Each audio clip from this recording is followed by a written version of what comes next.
Kabar mengejutkan datang dari vokalis grup band Viera, Anggreni Rahayu Widianti atau lebih dikenal Widi Viera. Widi kabarnya Rabu dini hari kemarin menjadi korban penculikan. Kejadian ini bermula saat Widi pulang dari sebuah acara di Bilangan Kemang, Jakarta Selatan. Widi yang saat itu sedang menunggu taksi tidak menyangka akan menjadi sasaran 3 pemuda nakal yang langsung membawa Widi secara paksa untuk masuk ke dalam mobil 3 pria yang tidak Widi kenal itu. Bahkan kabarnya dalam proses penculikan tersebut, Widi sempat mengalami tindakan tidak senonoh yang membuat Widi beserta pengacaranya Minola Sebayang langsung melaporkan kejadian itu ke Polres Jakarta Selatan.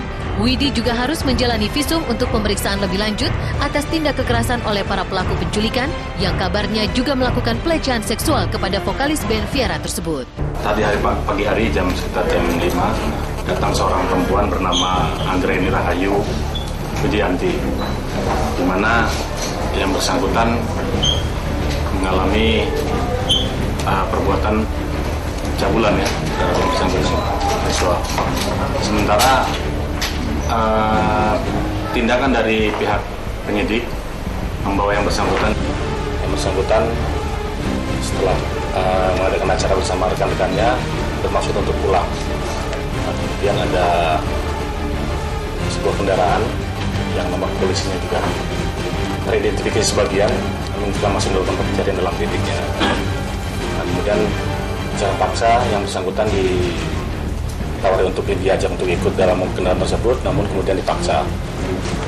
Kemudian di dalam mobil mendapat perlakuan yang tidak senonoh ya. Mereka memberikan pressure atau ancaman kepada Widi, artinya jangan teriak, jangan macam-macam kalau tidak ingin ada kejadian-kejadian yang lebih buruk yang terjadi terhadap diri Widi ya.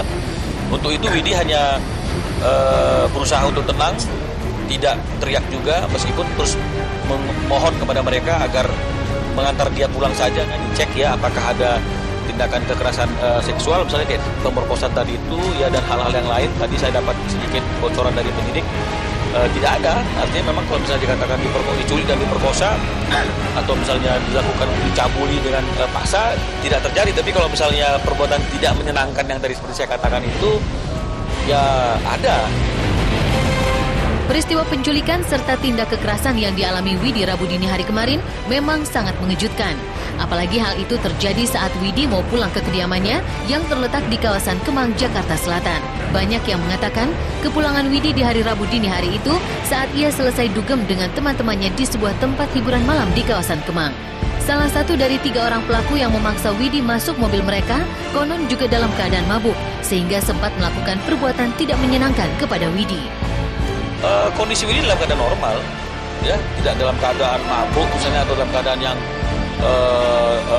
tidak sadar ya, karena kalau itu misalnya memang begitu keadaannya, penyidik pasti akan tahu. Tapi ini tidak, semua dalam keadaan yang baik-baik aja. Widi dalam keadaan yang normal.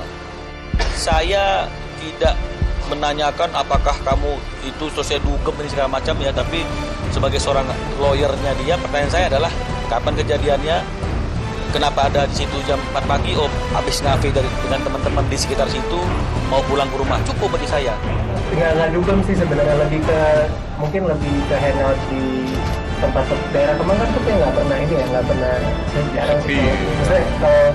Tapi dia nggak pernah tutup gitu kan. Maksudnya kalau malam kan malah masih hidup di dekat daerah Kemang. Mungkin dia masih hangout sama temannya di situ. Tapi sih nggak clubbing gitu ya sebenarnya. Tapi dalam proses itu pun artinya ketiga atau laki-laki yang ada di belakang itu yang lagi dalam keadaan mabuk itu tetap artinya melakukan perbuatan yang tidak menyenangkan terhadap si Widi ya. Seri belakangnya itu dia ragu karena dan juga masih belum terlalu terang subuh ya, dini hari, antara IJ atau TJ ya, IJ, IT atau TJ. Jadi artinya dia samar-samar ya, karena I dengan T itu kan mirip ya. Jadi dia bilang antara IJ dengan TJ atau IJ.